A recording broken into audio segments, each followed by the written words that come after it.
성경 말씀 앞에서 신앙생활을 하면서 여러분은 하나님께 물으시는 성도입니까? 하나님과 문답하고 ask하고 answer하고 묻고 답을 나누는 그런 관계를 경험해 보셨는지요? Why? 때로는 교회에서 why를 물을 때 믿음이 없다라고 하는 오해를 받을 때도 있었는지 모르겠어요. 근데 오늘은 우리가 why에 대해서, why의 물음이 가지고 있는 것에 대해서 조금 깊이 묵상해 보기를 원합니다. 아직도 한국의 가정이나 학교는 그 소통이나 수업의 방식이 two ways, 쌍방향이기보다는 많이 노력을 하고 있지만은 일방적인 one-sided, 일방적인 경우가 더 많지 않을까요? 일방적인 지시, 주입, 암기식 교육. 비교적 많이 좋아졌다고 하지만 제가 학생들을 만날 때 우리 학생들의 모습을 보면 아직도 질문을 그렇게 격려받지 못했고요. 그래서 질문을 힘들어하는 대학생들을 2020년도에도 제가 매 학기 상당히 많은 숫자를 만나고 있습니다. 한국이 아닌 유럽에 계시는 서구 사회에서 꽤 오래 생활하셨던 여러분은 그렇다면 우리 하나님께 자주 질문하시는가요? 문답하시는가요? 반대로 우리 하나님은 여러분에게 어떤 분이십니까? 아주 상징적으로 비유를 해봤을 때 하나님이 우리의 부모가 되시고 우리의 아버지가 되시고 우리의 선생님 랍비가 되신다라고 비유해 봤었을 때 여러분들이 만난 하나님 어떤 부모셨어요? 어떤 선생님이셨어요? 여전히 그 하나님은 한국에서 많이 아직도 볼 수 있다라고 하는 조금은 일방적인, 조금은 전통적인 부모님 해 하지마 아니면 이거 받아주고 중요하다 밑줄 그어 주입 암기식으로 열심히 가르치시는 그런 선생님, 그런 부모님이신가요? 궁금합니다. 3년 공생애 중에 예수님은 질문을 참 많이 받으셨고 또 질문을 많이 하셨습니다. 문답이 많은 하나님이셨어요. 여러분과 함께 주목하고 싶은 하나님입니다. 오늘 제가 여러분들과 함께 주목하고 싶은 하나님은 질문이 많으신 하나님, 질문이 많으신 예수님입니다. 질문과 쌍방향의 소통을 통해 우리로 좀 더 본질을 성찰하게끔, 본질을 우리 스스로가 생각해 볼 수 있게끔 그렇게 도우시는 하나님, 질문하시는 하나님. 세상 사람들이 당신을 누구라 생각하는지도 예수님은 먼저 물어보셨습니다. 오늘 한국말이 조금 어려운 분도 혹 계실 수 있다는 말씀을 제가 들었습니다. 그래서 우리 말씀을 볼 때 제가 한국말로도 영어로도 그러면 조금 이해에 도움이 될까 해서 그렇게 말씀을 준비해 보았습니다. 여러분들 마태복음 16장 13절, Matthew chapter 16, 13을 보게 되면 예수께서 빌립보 가이사랴 지방에 이르러 제자들에게 물어 이르시되 사람들이 인자를 누구라 하느냐? When Jesus came to the region of Caesarea Philippi, he asked his disciples, Who do people say the Son of God is? 다시 마태복음 16장 15절, Matthew 16, 15에 보게 되면은 이르시되 너희는 나를 누구라 하느냐? But what about you? He asked, What do you say I am? 제자들에게도 물으셨어요. 그렇다면 세상이 나를 이렇게 얘기한다면 너희들은 나를 누구로 생각하느냐? 내가 그리스도야. 내가 하나님의 아들인 거 이제는 너희들 잘 알지? 그런 어떤 권위를 가지고 우리 주님은 일방적으로 말씀하시지 않으셨어요. 오늘 우리의 메인 텍스트 본문은 구약 말씀, Old Testament의 First Kings 열왕기상 챕터 19입니다. 19장의 선지자 엘리야를 찾으신 여호와의 하나님도 먼저 물으셨어요. 9절과 13절 말씀 verse 9, 13 반복되지요. 한번 보겠습니다. 엘리야야, 내가 어찌하여 여기 있느냐? What are you doing here, Elijah? Was must do here, Elia? 제 독일어 발음이 괜찮습니까? 반응이 이상한 거 보니까 목사님은 역시 목사님은 언제나 저의 격려자세요. 목사님만 괜찮다고 다른 분들은 저분 왜 독일어를 저렇게 하죠? 그런 표정인 것 같습니다. 여러분, 오늘 이 질문하시는 여호와 하나님의 그 질문의 색깔은 톤은 어떤 것이었을까요? 질책, 블레이밍, 쓴소리? 아이고 답답하다. 너는 왜 그러냐? 짜증? 아니면 염려, 배려가 가득한 그런 물음이었을까요? 괜찮아. 힘을 좀 더 내봐. 물론 지금 선지자 엘리야는 최악의 상황입니다. 이런 분은 되게 성경에서 the best, the highest 이런 모습을 우리가 좀 만나야지 힘이 되지 않을까. 그런데 지금 18 챕터에 비해서 19 챕터에는 the worst예요. 최악입니다. 챕터 19 열왕기상 First Kings 챕터 19의 일라이자 예수 그 엘리야하고 19 아닌 18 너무 달라요. 두 사람이 같은 사람이야. 18 18장에는요.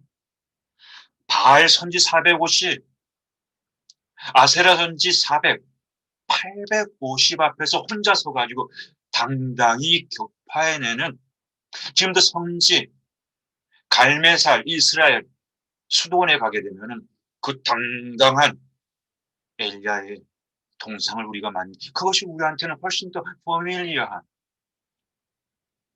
엘리야 선지자의 이미지 아닐까요? 지금 19장에는 간데 없습니다. 그런 엘리야를 만날 수가 없어요.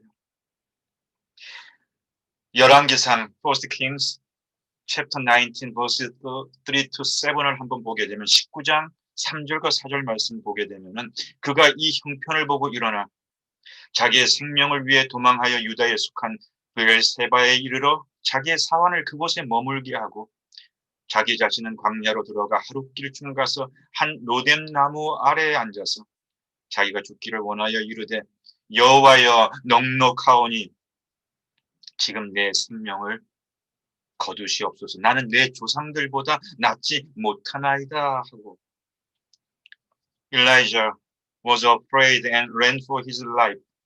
When he came to Beersheba in Judah, he left his servant there while he himself went a day's journey into the wilderness. He came to a broom bush, sat down under it, and prayed that he might die. I have had enough, Lord, he said. Take my life. I am no better than my ancestors. 온통 겁에 질려 있는 탈진한 루저의 모습이에요. 실패자. 우리가 그토록 듣기 싫어하는 실패자. 포기한 사람. 완전히 무너져 내린 세상 앞에 하나님 이제 포기하고 싶습니다. 데려가 주세요. 지금 엘리야는 전형적인 영적 침체, spiritual burnout 그 한 모습을 적나라하게 아주 캔디드하게 아주 비비드하게 보여주고 있습니다. 그런데 여러분 이런 순간은 선지자 엘리야에게만 찾아오나요? 살다 보면 저와 여러분에게도 이와 유사한 시간들이 위기가 찾아온 적은 없었습니까? 2020년도 한 해 동안 코로나가 세상과 우리 생활에 정말 많은 것을 바꿔 놓았습니다. 아마 코로나 이전과 이후의 세계가 많이 변했고 더 변할 것 같습니다. 지금 여러분과의 만남, 비대면 예배와 줌 설교도 그 변화의 분명 한 가지 사례가 아니겠습니까? 바젤 한인 선교교회 여러분들과 천안에 우리 예쁜 색시가 있네요. 금혜진 사모와 줌으로 함께 예배를 드릴 수 있다라는 것. 예배를 드릴 수, 컨퍼런스 콜이 아니라 예배를 드릴 수 있다라고 하는 것. 저희가 작년까지 상상해 볼 수 있었습니까?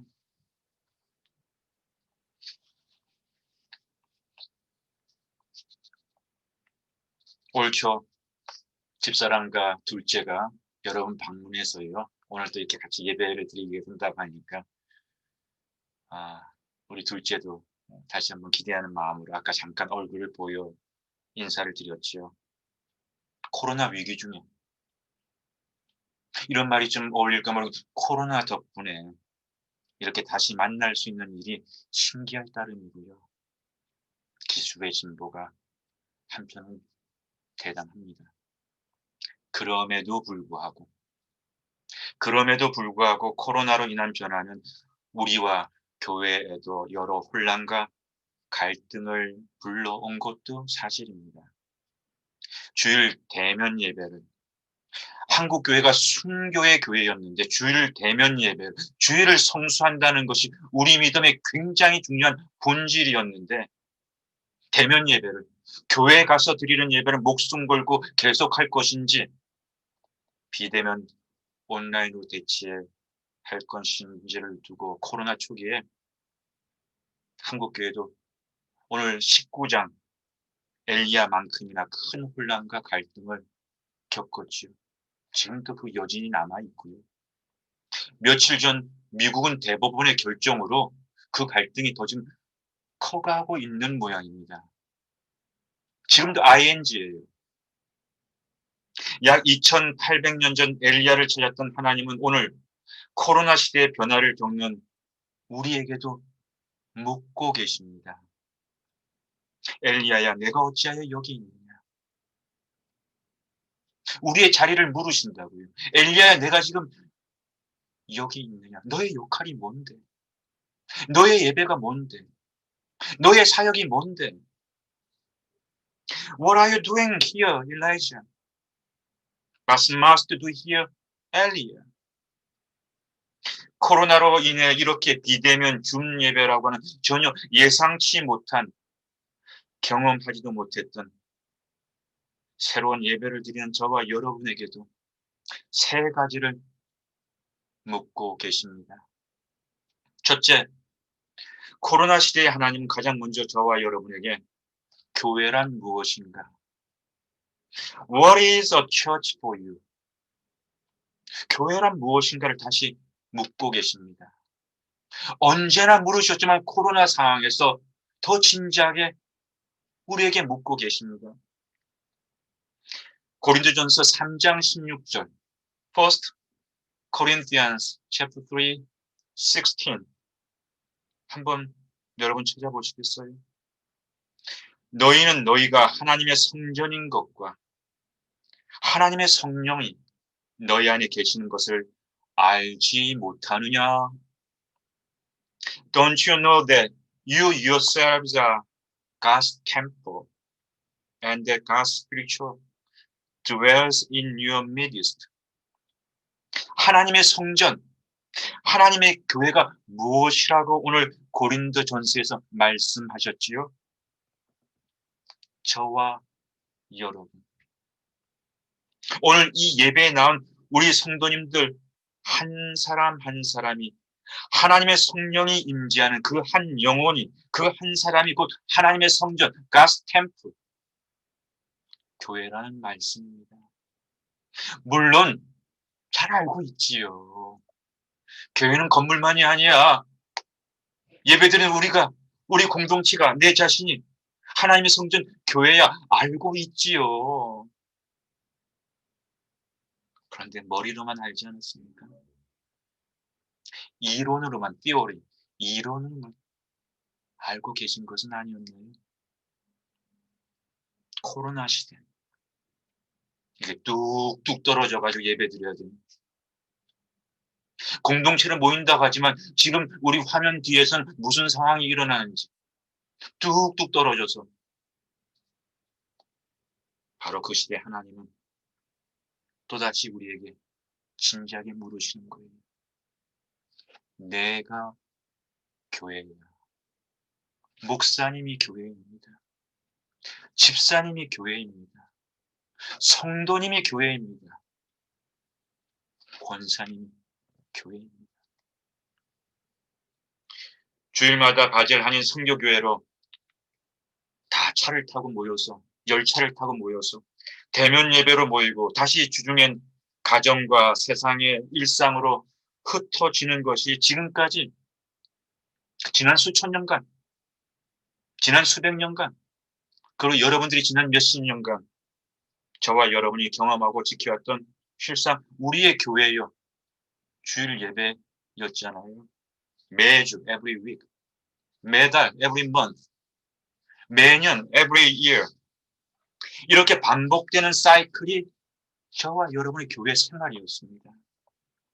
그러나 우리의 우선순위는 늘 모이는 교회 가야지, 그 교회가 먼저가 아니었을까요?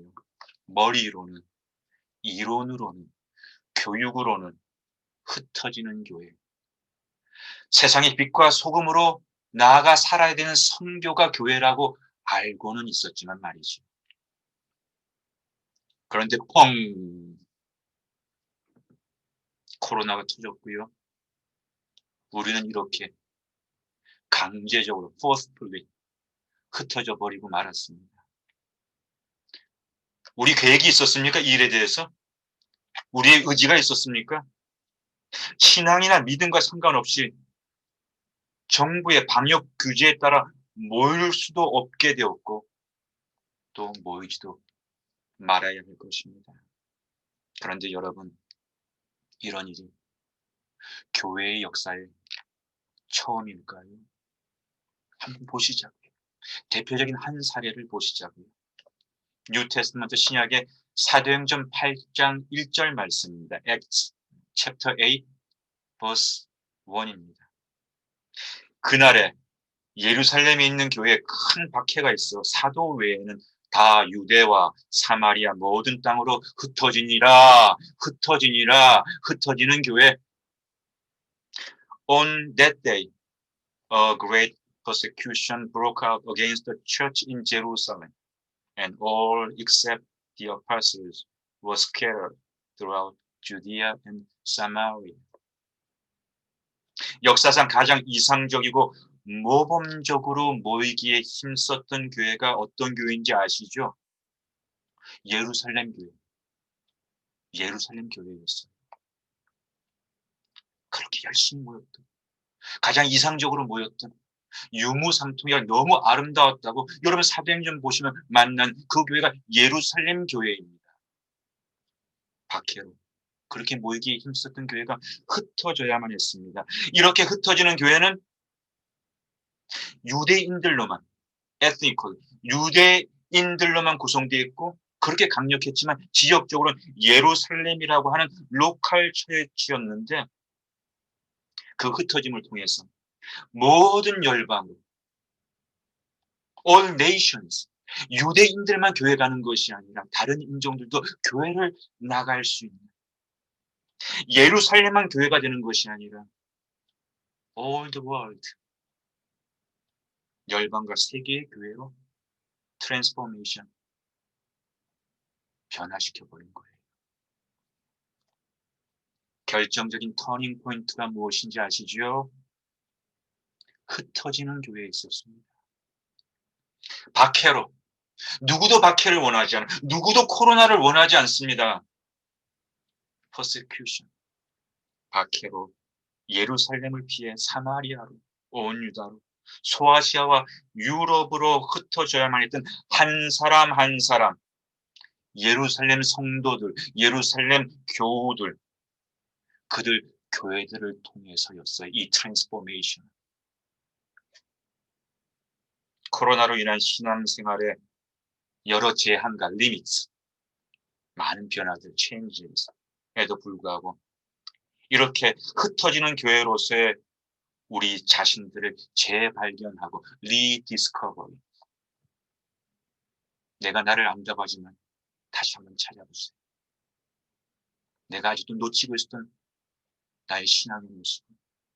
재발견하고 임파워링하는 통찰과 인사이트, 도전, 챌린지를 지금 하나님은 바젤하민 선교교회 여러분들에게 묻고 계십니다. 두 번째입니다. 코로나 시대 흩어지는 교회에 대한 재발견과 임파워링은 곧 성도 개개인의 모습을 되돌아보게 만드는 것이지요. 그동안 교회라고 하는 이름으로, 바젤하닌 선교교회라고 하는 이 브랜드로, 공동체의 이름으로 가리워진 것들이 있을지 모르겠어요. 묻어가는 거예요. 우리로 깊이 내 자신의 신앙을 성찰하라고 하나님은 오늘 이 코로나 위기에 묻고 계십니다. 아이러니컬하게도 850명 앞에 선 사람도 한 사람이었어요. 선지자 엘리야. 로뎀나무 아래 번아웃돼서 쓰러진 사람도 한 사람, 동일한 선지자 엘리야였습니다. 근데 꼼꼼히 나중에 다시 한번 보세요. 열왕기상 First Kings chapter 18, 18장과 chapter 19, 19장 사이에 그게 달라진 거 있습니까? 아합은 그때도, 이사벨은 그때도 엘리야를 죽이지 못해서 안 달랐던 사람이고요. 오히려 19장에는 18장에서 이겼습니까? 대적하던 선지자들은 850명이나 줄었습니다. 달라진 것이 있습니까? 달라진 것은 오히려 엘리야 자신이 아니었는가요? 어쩌면 이 문제에, 이 쓰러짐의, 이 번아웃의 관건은, 변수는 코로나 시대와 세상이라고 하는 외부 환경이 아닌 우리들 자신일지 몰라요. 핑계는 코로나지만 우리들 자신일지 몰라요. 내 영혼과 마음, 우리 신앙의 본질 말입니다. 문제는 거기에 있는 거예요. 그게 엉터리였던 거예요. 그게 너무 허약했던 거예요. 다시 말씀으로 돌아보겠습니다. 구약 말씀 잠언 4장 23절입니다. Proverbs 4:23. 모든 지킬 만한 것 중에 더욱 내 마음을 지키라. 생명의 근원이 이에서 남이니라. Above all else, guard your heart, for everything you do flows from it. Guard your heart. 내 마음을, 내 본질을 잡고 지키라. 우리의 신앙의 본질이 그동안 무엇이었습니까? 외로운 이민 여정 속에서 일주일에 한 번 만나서 함께 떡을 나눈다는 것. 저도 이민 목회를 했습니다. 물론 미국과 유럽의 상황이 많이 다르지 않겠는가도 생각해보는데 저는 유럽 상황은 모르니까. 외로워요. 이민자로서의 미국에서의 삶은 참 바쁘게 열심히 살면서 외롭습니다. 그 교회를 찾는 목적, 그 모든 것이 다 포함될 수 있겠죠. 본질을 잃어버리고 교회를 찾게 되는 그런 모습들을 때론 만날 때가 있었습니다. 비대면이란 한계에도 우리 믿음이 충만해지고 오늘처럼 사이버로 바젤과 천하를 잇는 오히려 교회의 지경이 이 위기 속에 넓혀질 수도 있습니다. 반면 중예배라고 하는 예배를 통해 날로 나태해지고 쉽잖아요. 아침에 준비할 일도 훨씬 적어지고 교회 나오면 여러분 애들 챙기고 하고 뭐 하고 차 드라이빙하고 또 화장도 하셔야 되잖아요. 옷도 신경 쓸 일 상같이 많고 시간도 많이 걸리고 얼마나 쉽습니까? 또 준비 안 되면 차 가려도 되잖아요.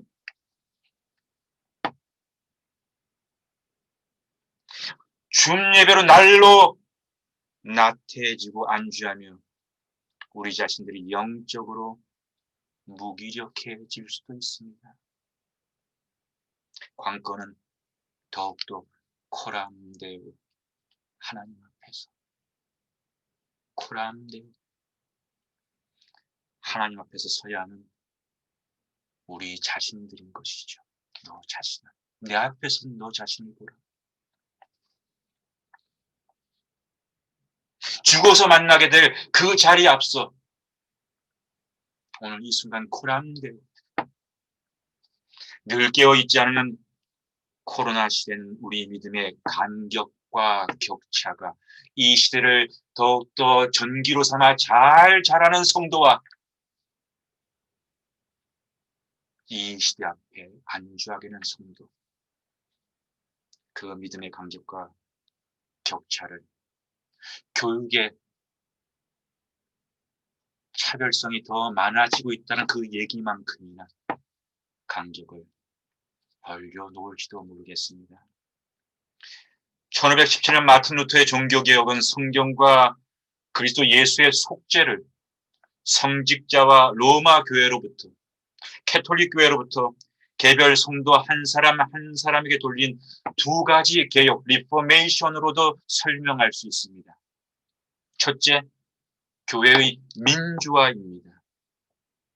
Democratization of the Church. 두 번째는 교회 공동체 안에서의 개인의 재발견이에요.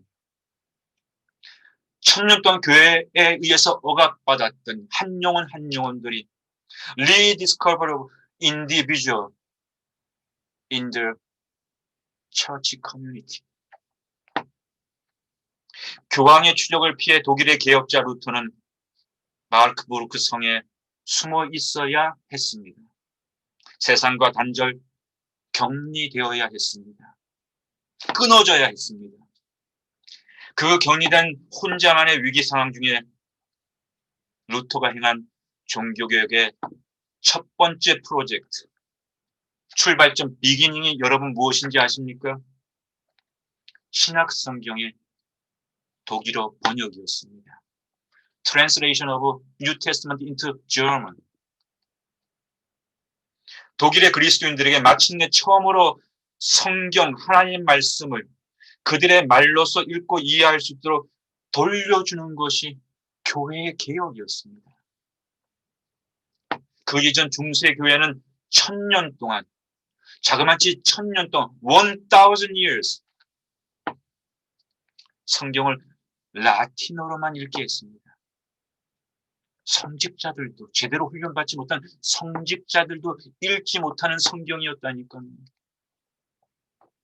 유럽 각 민족의 언어로 성경을 번역하는 일은 극형, execution, 극형에 처해서 막았습니다. 그 성경이 지금 여러분들이 읽을 수 있는 모든 언어로 번역되어서 지금 우리 앞에 놓여 있습니다. 프렌치로, 저먼으로, 코리안으로, 스페니쉬로. 이 자리에 우리가 다양하지요?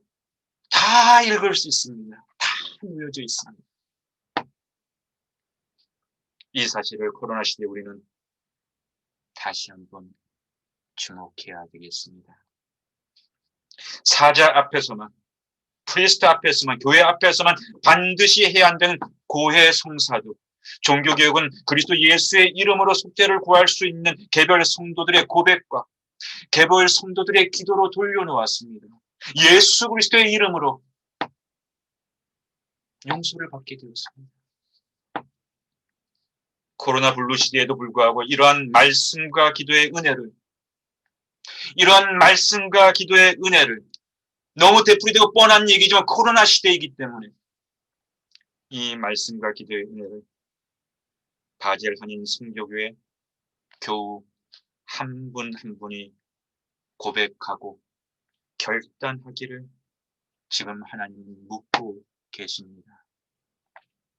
이제 마지막으로 세 번째 물음을 시작해 보겠습니다. 흩어지는 교회로서의 성도와 개인을 더욱 주목해야 하는 코로나 시대, 교회의 공동체성, 성도와 성도들의 연대, 코올리션. 그럼 약화되는 게 맞는 건가요? 포기해야 되나요?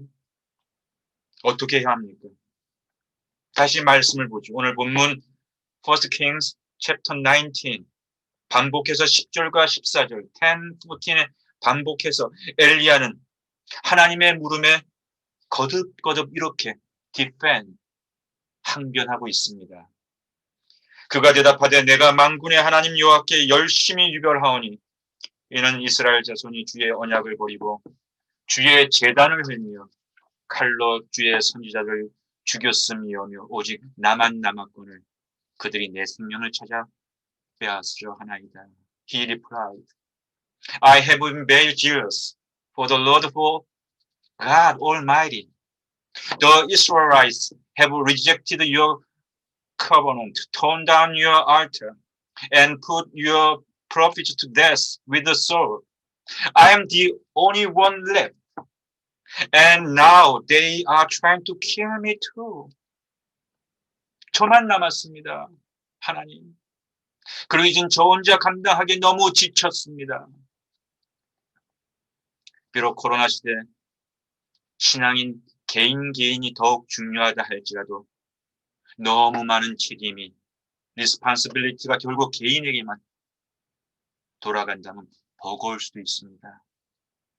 선지자 엘리야처럼 다시 쓰러질지도 모르겠습니다. 그리고 우리 가운데 연약한 성도는 없는가요? 지금 우리 가운데 슬럼프를 통과하고 있는 교우는 안 계실까요? 코로나 블루에 걸린 분 안 계십니까? 손 들어보세요. 안 드시네.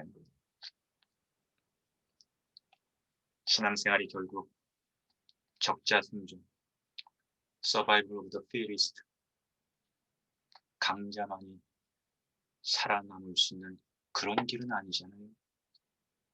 무엇보다 오늘 우리 시대는 이미 충분히 개인주의적인 세상이 되어버리지 않았습니까? 저와 여러분은 이미 충분히 적당히 개인주의적일 수 있지 않을까요? 따라서 교회의 진정한 공동체성과 코올리션, 연대는 이 시대에 역설적으로 더 중요한 거예요. 더 중요합니다.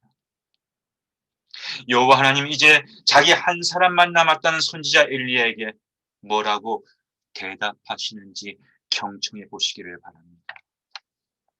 다시 본문 chapter 19 verse 18 19장 왕상 19장 본문의 18절입니다. 그러나 내가 이스라엘 가운데 7,000명을 남기리니 다 바알에게 무릎을 꿇지 아니하고 다 바알에게 입맞추지 아니할지니라.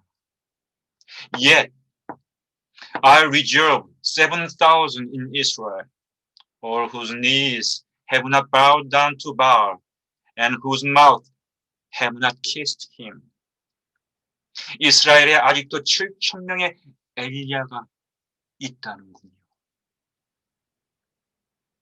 착오도 이런 착오가 없었습니다. 혼자라고 엘리야는 지금 절규하고 있는데, 외치고 있는데 엘리야는 혼자가 아니었습니다. 그것은 엘리야 혼자만의 전쟁도 아니었습니다. 다만 엘리야가 그 코올리션, 그들과의 연대를 보지 못했을 따름입니다. 코로나 시대 하나님은 새로운 연대, 새로운 코얼리션을 우리에게 묻고 있습니다. 우리에게 보이는 교회, Church the Visible, 보이는 교회와 함께 보이지 않는 교회, Church the Invisible, 세 번째 묻고 계십니다. 사랑하는 성도 여러분, 우리의 보이지 않는 7,000명은 과연 누구일까요? 첫째, 흩어지는 교회, 둘째, 코람데오의 개인, 그리고 마지막으로 보이지 않는 교회와 코올리션 연대를 하나님은 이제 마지막으로 저와 여러분에게 묻고 계십니다. 저는 오늘 우리의 예배가 바젤 한인 선교교회 목사님과 성도들에게, 여러분들에게 큰 위로와 힘이 되기를 간절히 소망합니다. 기도했습니다. 여러분들이 들어왔던 대면 예배, 지난 3월 이전의 대면 예배, 그리고 담임 목사님과 함께 새로 변화해서 드리는 줌 예배를 보이는 예배로 상징해 보시자고요.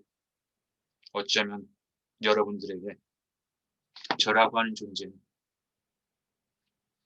엘리야가 보지 못했던 여호와의 하나님이 예비하신 7,000명 가운데 한 사람, 저희 집사람과 저희 두 사람은 이렇게 여러분 예배에 초대해서 여러분과 함께 예배를 드리면서 여러분들의 힘과 격려가 될 수 있는, 위로가 될 수 있는, 여러분의 눈 밖에 있었던 분명히 존재하고 있는 하나님이 예배해 두신 바로 그 7,000명의 두 사람이 아닌 건지, 그리고 우리 각자가 일당백 해보겠습니다. 그럼 200명이 아닌 건지.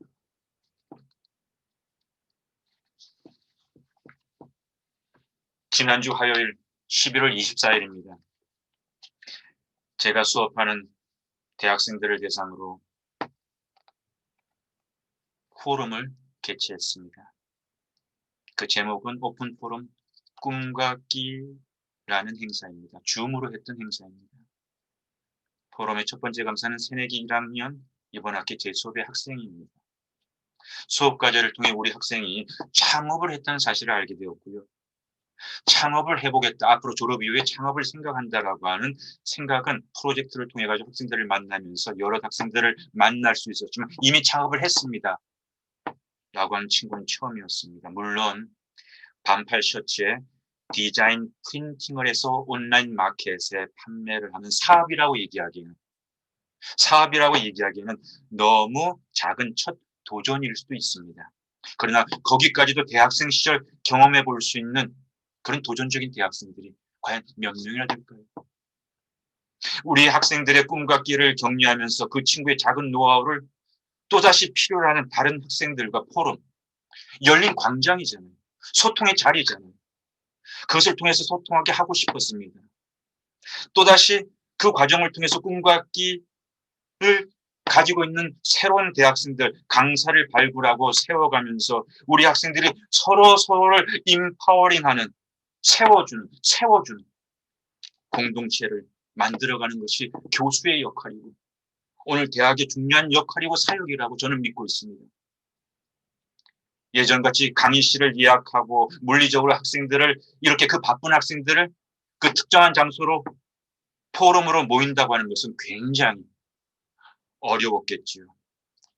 30여 명의 관심 있는 학생들이 오늘 여러분들과 예배를 드리는 것처럼 줌으로 모여서 줌이었기에 각 지역에 있으면서도 그 시간을 할애해가지고 함께 줌으로 모여가지고 진지하게 새내기 1학년 강사님과 함께 소통했던 첫 번째 포럼은 여러분 대단히 성공적이었습니다.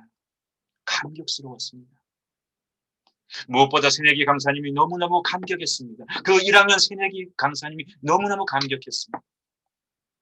제가 모니터링 요원으로 전도사님, 목사님 두 분을 특별히 초대했는데 그 두 분의 전도사님, 목사님들도 기대 이상의 감격을 감추지 못하시더라고요. 코로나로 불편하고 조심스럽고 위험하고 우울하고 위축되고 제한되는 일들이 얼마나 많습니까? 반면 새로운 기회와 가능성도 오늘 우리의 예배처럼, 지금 이 예배처럼 지난 화요일 오픈 포럼 꿈과 기처럼 열려져 있음을 하나님 우리에게 성찰하라고 말씀하십니다. 바젤 한인 선교교회가 코로나 시대 스위스, 독일, 프랑스 등 유럽에서뿐만 아니라 인터넷이 연결되는 열방을 향해 첫째 흩어지는 교회로서, 둘째 코람 대오의 한 개인으로서, 셋째 보이지 않는 교회와의 연대 코얼리션과 사역, 미션을 통해 대면과 비대면, 그 이분법, 그 듀얼리즘을 뛰어넘어 변화를 주도하는 작지만 강한 교회로서의 사명을 감당하기 원합니다. 우리의 영적 윤을 보게 하시는 7,000명과의 연대를 통해 코로나 시대에 바젤 한인 선교교회를 한 걸음 한 걸음 든든히 세워가기를 주님의 이름으로 축복합니다. 기도하겠습니다. 하나님 감사합니다. 오늘 우리에게 주신 말씀을 통해서 새로운 꿈, 새로운 비전, 새로운 사역을 사랑하는 바젤 한인 선교교회 목사님과 우리 성도님들이 함께 든든히 일구어 갈 수 있도록 우리 모두를 축복하여 주옵소서. 이 모든 말씀 우리 주 예수 그리스도의 이름으로 간절히 기도합니다. 아멘. 아멘. 그리스도의 크신 은혜와 하나님 아버지의 무하신 사랑과 성령의 역사 교통 인도하심이 엘리야야, 내가 어찌하여 여기 있느냐? What are you doing here, Elijah? What's must to do here, Eli? 우리의 자리에 찾아오셔서 우리의 정체성과 아이덴티티, 그리고 우리의 비전과 우리의 미션을 다시 한번 ask, 물으시면서 코로나 시대에 다시 한번 일어설 수 있기를 도우시고 기다리시는 하나님 앞에 다시 한번 나아가기를 소망하는 바젤 한인 선교교회의 모든 성도님들과 우리 목사님, 보이는 보이지 않는 교회의 실체를 믿으며 연대할 것을 꿈꾸고 우리의 7,000명이 있음을 믿습니다. 주님, 우리와 함께 나아가게 하옵소서. 코람데오, 흩어지라 하시면 흩어지겠습니다. 라는 그 결단과 고백 위에 이제부터 영원까지 함께할 것을 간절히 축원하옵나이다. 아멘. 예, 여러분들